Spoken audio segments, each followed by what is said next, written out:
All right, I'm live here with Zebellos, my one of my favorite coaches from LA. Jay's a fourth degree black belt under Jean Jacques, and you may have seen him here on lives with us before. But it's the beginning of the year, and despite everything that's going on around the world, yourself and Jean Jacques have always been really positive voices to hear from. How do you feel about New Year's, Jay, and this time of the year? How does it feel this year, especially with COVID and everything else over there? You know what? I mean, I'm usually the kind of person that December 31st, that goes and that year is gone, and now it's a new year and it's fresh energy.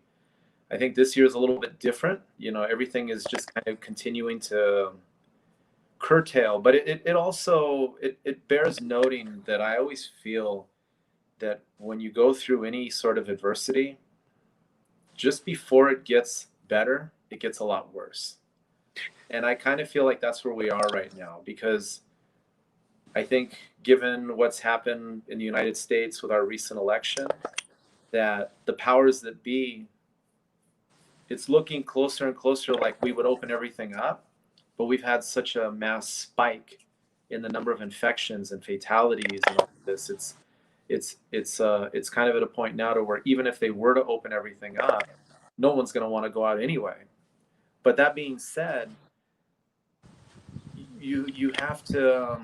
We're not meant to stay locked up, and we're not meant to be isolated. I mean, we need to keep we need to keep moving forward. We need to do what we do all the time. That's just keep our eyes forward and keep working and keep pushing for the things that we need and we want out of life. I just think that to isolate is just not healthy. So, and most martial artists, competitors, fighters, whatever you want to call them, are generally fairly well practiced risk takers as well. Like when you when you tell us to stay cooped up, we're kind of like, well, it might be your accepted risk to coop up, but it's really difficult to stay cooped up for too long. I generally find that most people that are kind of willing to accept risks, and by accept risks, I don't mean ignore everything or deny that it's real, but life has to continue on in some way, shape, or form, and that's something that's like meant to be one of the lessons of Budo and long term martial arts as well, which is something we generally find in the jiu-jitsu community too, because it takes a long time to get good at, and then even once you get your black belt, you kind of think, oh man, there's still so much to learn. I don't know anything. All that all that I have is know that it's never ending. oh yeah, yeah. And COVID feels like that. It feels never ending. Like, I mean, I'm if it wasn't for the 2 weeks quarantine at either side, if I could just get tested at either side, I'd probably still travel, but Yeah, me take too. the necessary risks. Mask on plane, make sure I get tested before I set myself free at the other end. The tests only take 24 to 48 hours now to get a result from. So hopefully we get down that path soon. But again, beginning of the year, it's awesome. Heaps of people are starting jiu-jitsu right now as well. So I'm always looking to talk to you about, um, you know, when people start jiu-jitsu, what are some of the things coaches and training partners and senior people in the gym can help those people to feel comfortable and get them amongst it. Yeah, it's more the mental more than anything else. Um, just getting them in the door and getting them on the floor is you can just see it. I mean, I think you do this long enough and you start to develop kind of a radar. You can kind of sense where someone's energy is and how comfortable they are, and you kind of just want to. It's like planting a seed. You just want to nurture it. You want to make sure it's like going to a restaurant. The first experience, you have a bad meal, you never go back. But you have a good meal, you'll go back. If you have a bad meal, but the service and they make up for it and they make you feel valued, you'll probably give them another chance. So that to me is it's a very meticulous process to developing a good student body and a good student culture and developing student retention. There's a great deal of care that you have to put into these people when they come in. It's not the days of just here, put this gi on and jump into the group and I'll talk to you at the end of class. That's over. You have to really, you have to be connected. That's why I just had this conversation with a student. I said, I come home at night and, especially back before COVID hit, we would have 60 people on the mat. And I would come home at night from those classes just completely exhausted. And it's just mental because you're injecting yourself in all those people. I mean, sometimes you don't get to everybody, but you got to make the effort. And to be truly connected to where you can engage somebody and really listen to them. It's funny how many people truly listen to you when you talk to them. I just went to a pharmacy. I had two items, and I went up to the counter, and it was just me and the cashier. The place was empty.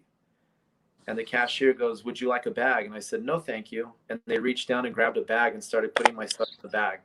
Like I was standing 6 feet away. I mean, so close. And the person didn't even hear me. So it just kind of goes to show you, like, for people to truly listen to you, truly be connected, that requires a great deal of energy on your part. And that, to me, I think is essential to be a good coach. And people feed off of that. When they come in, if they know that their presence is mattered and that you truly value that they're there, they're hooked. But again, it just requires a lot of work. And jiu-jitsu is an interesting thing too, right? Like, because we talk with our bodies a little bit. And one of the things that I've kind of pinched off yourself and Jean-Jacques as well is when people have questions, I'm like, hey, show me, and I find that really helps me kind of break down, like, maybe mistaken positions, or maybe I call something else. One of my other coaches calls that position something slightly different, or they've been watching it, like they've been watching John Danaher or Lachlan Giles or someone on the weekend who's calling a position something different again. I'm like, just show me and talk through your bodies. And that also for them, I feel like it allows them to speak a little bit through their body and like just make the mistakes as well. And that's a really good tool. And that was something that I definitely stole from your guys' seminars and question time. So we use that a lot now. It's important. It helps twofold. I mean, I remember when I was coming up and I would ask Jean-Jacques a question, and the fact that he would take the time to get on the mat, because he would do that. He'd say, show me. And he would either get in the position with me, or he'd have me with my teammate do it, and he'd get right there on the ground. I like the physical interaction with the student directly, simply because, number one, it gives me a really deep understanding of what it is they're trying to accomplish. And two, I find I learn a lot. I really learn a lot when I work. I don't care what level the student is. When they put me in these situations and they start explaining the issues they're having, I find that had I not physically interacted with them, my answer probably wouldn't have been as simple and direct. Because if you don't interact physically, I find that the answers can be a little bit more complex. Maybe not so much in what they need to do, but your explanation. But if I actually get on the ground with you and it's like, oh, this is where you're stuck. Okay, just move this or shift here or grab here. It's a simple answer, but I can't get it unless I actually feel it. Yeah, that's brilliant. And you're also taking a little bit more control when you do that as well. You're not having to like puppeteer two people at once. You're taking a little bit of control, and they're getting some good answers from that. I really like that, and I'll definitely be doing some more of that. What are the other things you really feel like? I mean, you get around the country, like America, or did, and then the world, and see these different clubs, and definitely people have different personalities. I know my coaching personality is very different to yours. Like everybody is going to have slight differences, and that's one of the reasons I enjoy working with people. Is sometimes not because they're like me, but sometimes I enjoy working with people because they provide something that I need, a yin to my yang, so to speak. What are some of the things that you think in general most clubs teaching jiu-jitsu could do to help people in the first part of the year feel comfortable or improve their level of service or instruction? First part of the year, like post COVID, or just first part of the year in general? Just in general, what could people do better to help people either feel comfortable or assimilate the information faster? What are some of the things that we're all either doing right or we're all either doing wrong? No, I mean, I think the level of schools, you have these instructors. I mean, I go on YouTube and I find, like, one of the things that I just gauge now, I'm noticing that there's a distinct jump in the level of quality that is being put out over the internet for free. You go on YouTube and there's just some really, really high level instruction that just simply wasn't there 10 years ago. So these schools are a result of that. I mean, there's some really, really good instructors. As far as just, um, that first year, that first um, when you're getting back on track, I think a lot of that again is just, it's just a matter of making sure you inject yourself as much as possible. And the way I always explain it to people, because being where I'm from, it's easy for the students to kind of get and I say this in a respectful way, but like a little complacent. And I don't mean complacent in that they're lazy. It's just the idea that they come and go every day and Jean-Jacques Machado is on the mat. I've traveled with Jean-Jacques to places where he's on the mat for 3 hours and then they don't see him for a year. And I've really gotten this down to a science. A student will have a question and I'll watch him get on the mat with them and he'll spend 2 minutes, maybe 5 minutes, but that's like an hour-long private to that student. You can just see it in their eyes, like, wow, I had Jean-Jacques on the mat helping me. They were so engaged in the fact that he actually spent time. That to me is like the most important thing. I think you have to make a certain amount, whether you train with the student during class or you make sure you get some time with them when they're drilling the technique. Even if it looks like they're doing it perfect, get on the ground, sit next to them, watch them, talk to them. It's either praise or maybe a little adjustment, but there has to be you have to make an emotional connection with students every day, because that's the thing that's going to keep them coming back more than the technique. Because like I said, you go online, there's so many great schools out here, so, and in Australia too, so many. So what's the difference between one high level school and another? Where do I feel the most appreciated? Where do I get the most time with the instructor? Or like I tell people, I don't see this with any school, but it's just within myself. We have guys that come into our school that they're just gifted, brilliantly gifted. And of course I give them time and attention and I help them. But my radar is always focused on the one who's struggling.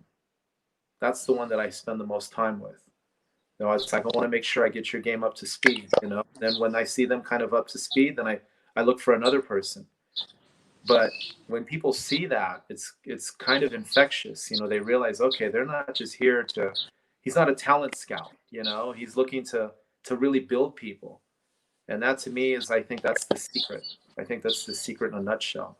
Because anybody can teach jiu-jitsu, Look, I 100% agree, because my favorite thing is taking someone who's maybe clumsy or has zero self-belief, and I like to jam that in there like I'm hammering a nail into a hole.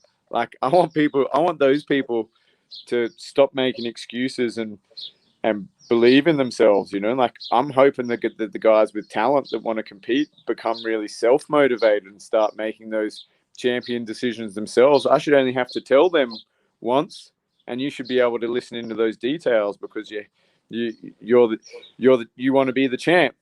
that's what the champ does. The other people that are there that just need a little bit of extra help, I want them to start thinking like that guy across the mat that listens into the details quickly and applies it quickly. I want to smash that into that kind of belief into everyone. So I think that's definitely good. I definitely see that in the way that you teach, and I think it's a good tip for anyone, especially if you want to run a strong club. Don't let your club ever become hijacked by a few people with talent who just want to do their own thing on the side of the mat. They need to be the keepers of your values. They need to be the guys that are going to swing and defend your club for everything that it's worth, including the beginners there, because everyone's going to look up to them. So it's real important. And this goes, I'm sure you get this from time to time, because I asked John Jack a while ago, and every so often in a gym you'll have a guy who's just as we would say here, he's just a freak. He's just, maybe he's at the blue belt, maybe he's a blue belt, and he's just smoking all the blue belts, and he's even getting all the purple belts. I mean, he's just really good. And then you'll have another blue belt who's not nearly on par. He's a good blue belt and he can hold his own, but he doesn't hold a candle to the other guy. And then every so often when I was coming up, I would see that scenario, and John would always promote the lesser skilled. And then sometimes you would see the other guy rise up. Sometimes they would quit. And I couldn't figure it out. I'm like, why? I mean, this is the guy that should have gotten his belt, not him. So years later, I asked him, I'm like, why? And he goes, it boils down to what they're gifted with and their work ethic. He goes, the guy that's really good, maybe he shows up late. Maybe he doesn't, because he's so naturally gifted, he just doesn't work as hard as the next guy. And the guy who's struggling, he's there all the time. He's on time. He drills. He works really hard. I've gotten everything I can get out of him at that belt level. So I'm moving him up. And this is a test for the other guy. Mentally, is it going to make him stronger? He's going to step his game up. He goes, and then he's a short amount of time away from the next belt. Or maybe he's going to get mad and quit, in which case validates why I'm holding him where he's at. Yeah. So, you know, you can see how deep you can go down the rabbit hole when it comes to this stuff. But managing all the different, it's a heavy, you know, it's a heavy load. I let the guys know sometimes. I'm like, hey, you guys should gossip less about gradings because it's a heavy load. Put yourself in my seat for a second and see, you know. That's why those 3 questions become super important for me. So I always ask 3 questions. Is it good for the person? Is it good for jiu-jitsu? And is it good for the club? And it's got to pass those 3. It's got to pass those 3 tests. And if it does, I feel like if I ask myself those 3 questions each time, I'll get pretty close to doing the right thing. Yeah, for sure. Now, I've got a question here for Mitchell. I think I know the answer to it already, but Mitchell's asked what kind of conditioning you do for jiu-jitsu. That's interesting. It's a common question. Yeah, no, but it's funny because this came up twofold. COVID primarily. I started cycling again. I used to mountain bike when I was in my 20s, and then I just stopped. But when we were locked down, when you couldn't go anywhere, you couldn't do anything, and where I live, I live in the high desert. We're at 3,400 feet above sea level. We get snow in the winter.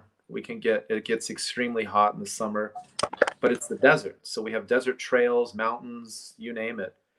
So I just said, you know what, I need to get out of the house. I need to get out in nature, and I need to get my heart pumping. So I got a mountain bike. So that's one thing I started doing to get my legs going, get my cardio up. And I'm doing a little bit, I'm starting now, very, very light weightlifting. And the weightlifting is just simply for my age.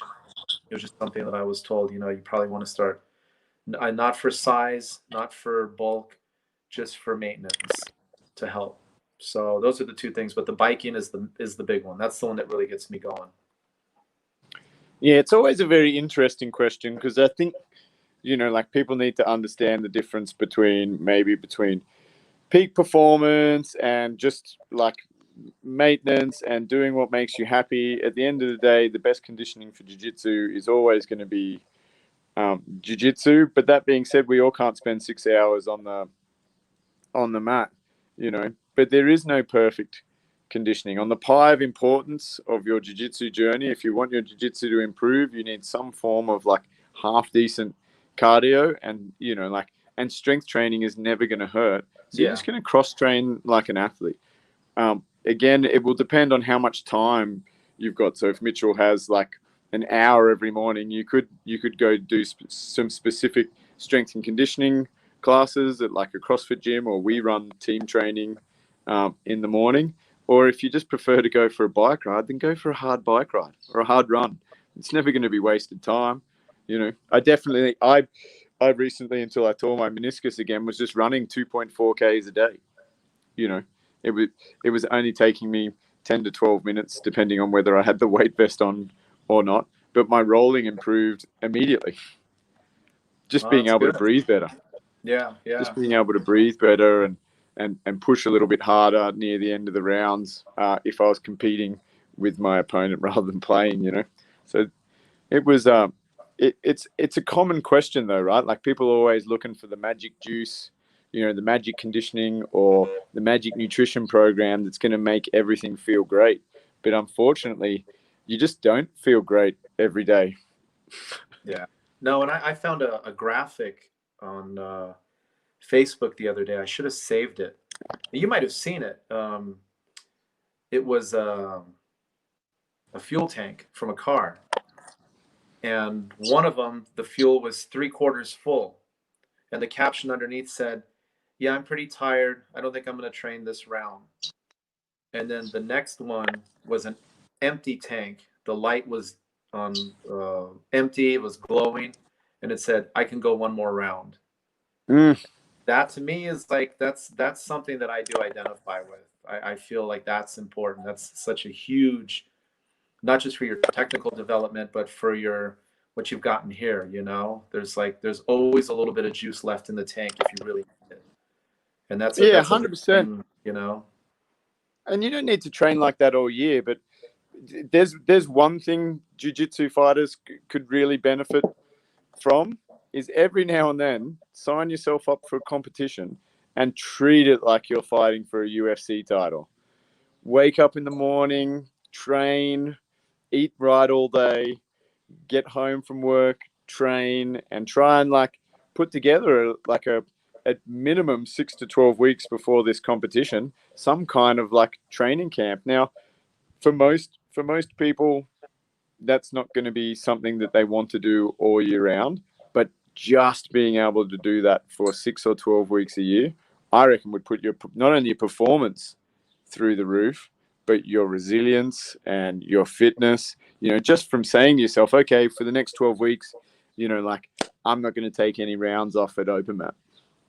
You know, for the next 12 weeks, I'm going to stay behind class and I'm going to do 5 5s in a row with zero rest.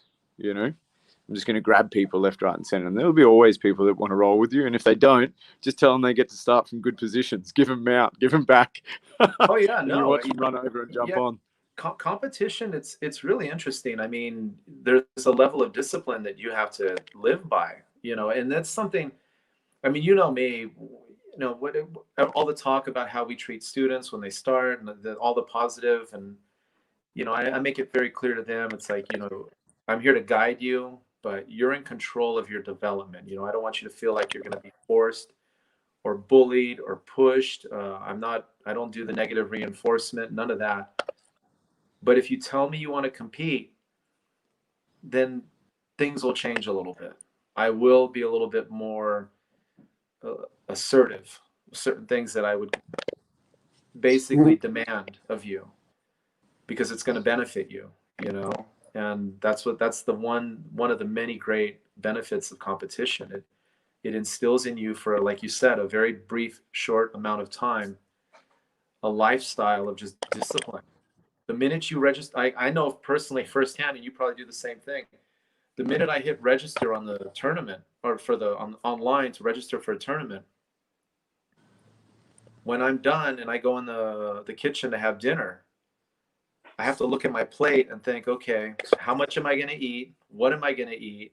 You know, I got to make sure I avoid this and do that. And then training is the same thing. I have to push hard.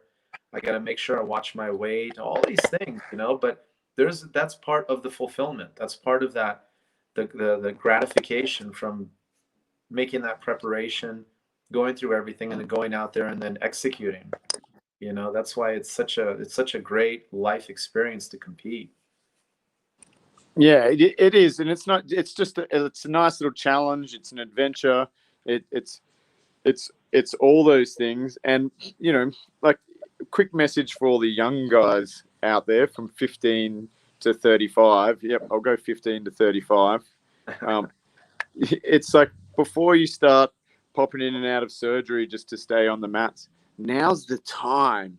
Like if you are under 35, now's the time. Especially if your body's good and you don't have a huge amount of niggling or permanent injuries, then don't wait to be thinking about it when you're in your you know late late 30s, early 40s, 50s, because you may or may not be in a position where you're able to at that point in time. Yeah, yeah, Some people have bodies that let them, some people don't. and I think also too, there's a to a certain extent we will what's the word? We're laying the blueprint for our bodies as we get older. I know for myself, I just turned 53, and it's like I don't have any real physical issues or health issues. I know that'll change as I get older, but I feel that you make that investment when you're young. Or it's like I tell the guys, I'm like, what better feeling do you want to have if you go to your doctor for a physical or for anything, sitting in that waiting room, knowing deep down that you've made good life choices, and that I can go in here fairly confident that I'm going to be okay, as opposed to being told, okay, all this toxic lifestyle that you have, it all has to stop. Now you got to start eating healthy, and you got to start eating clean, and you got to Yeah. start exercising. Who wants to hear that? I do all that already, so it's not that much of a stretch. But it's just instilling that, and that's the beauty of jujitsu. When you fall in love with the art, it's like, I love this so much. How can I do it better, and how can I do it for longer? And Mm. then you make your choices based on that. Yeah, and I've done that after every. I was doing that after every fight. Do I want to keep doing this? Yes, I do. All right, go. You know, what do I do? And eventually, those questions became, okay. Well, how do I get better? What do I got to do? And that kind of led me, like, how do I keep doing this longer? And that led me to opening up my own center, because I knew I could create a high performance culture where like it was easier to have more training partners, and it was easy to do all these things, and it was easier to stay involved in martial arts and involved afford training trips to LA and all these other places. I was lucky enough before COVID.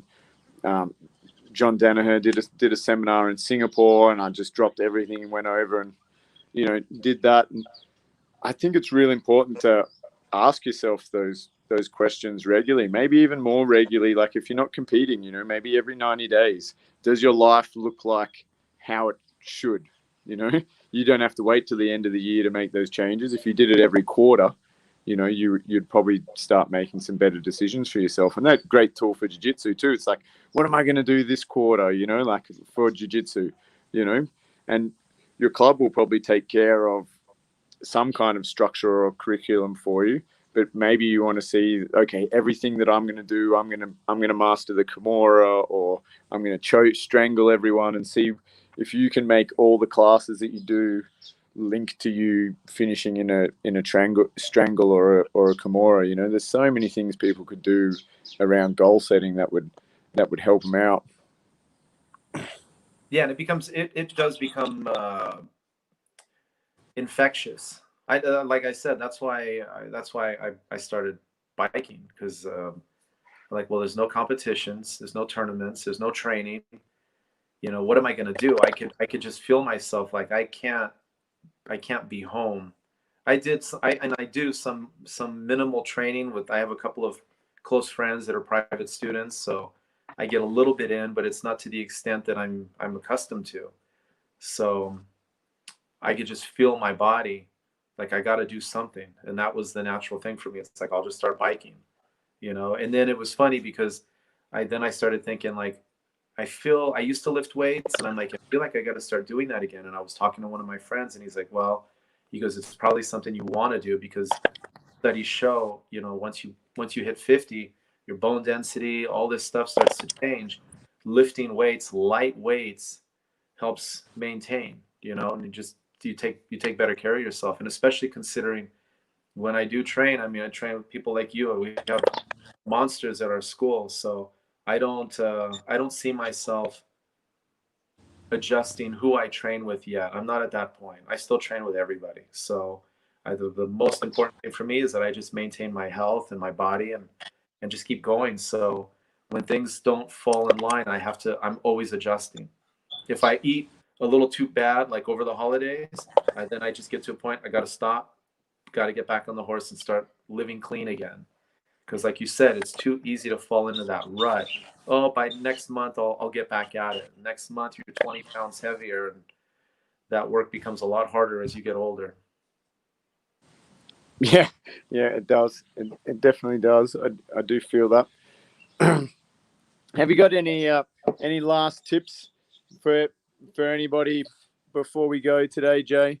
Things that you would like to remind people inside the jiu-jitsu community, things that have been either frustrating you in your club or in the wider jiu-jitsu community? Is there a message you would like to put out there? Honestly, yeah, I've been coming up to people a lot, all the students. We work on a technique, whatever, and then I just ask them, "How are you?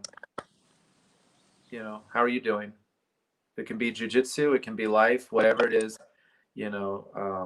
Be there for people. It's just, I think now more than ever, people need to know that they matter, because I know so many people that are struggling internally with what's going on in the world, and they want to keep it inside.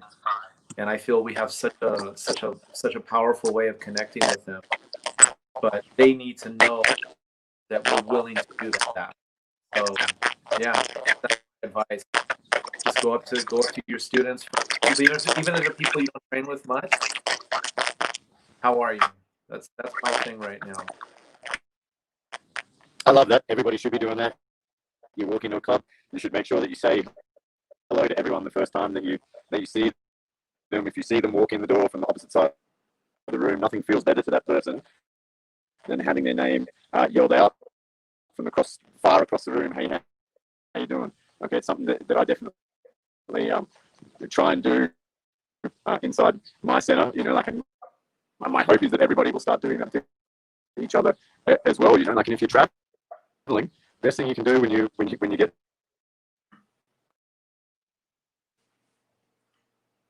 Uh-oh, did I lose you?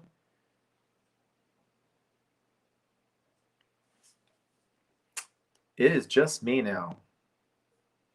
I don't know what happened to Coach Bone.